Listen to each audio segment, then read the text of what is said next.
Hello everyone, this is Joy and welcome back to CUMIC Weekly, where we bring you the latest Chinese steel prices and the market trends every single week.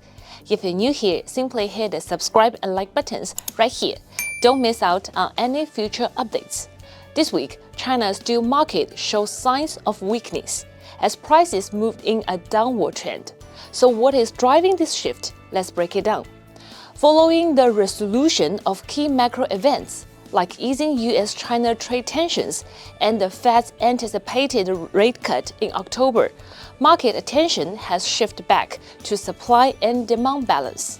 In particular, rebar production and inventory remain relatively low, suggesting limited downside pressure. However, production and inventories for hot-rolled coil are both at their highest level for the same period in recent years. From experience, steel demand tends to decline within 1 to 2 weeks after reaching its peak, potentially worsening the supply-demand imbalance. Combining all of the above, Chinese steel prices mainly tended downward with volatile this week. Next, let's examine the supply and demand side.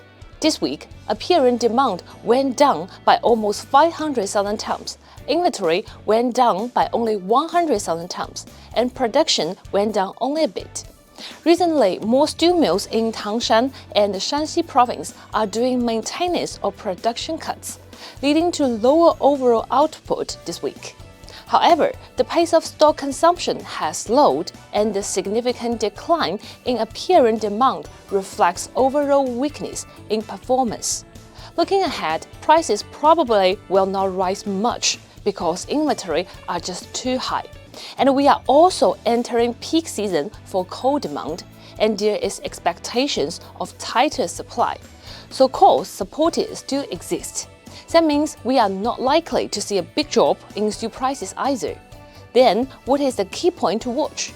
Let's keep a close eye on production cuts and whether hot metal output starts falling.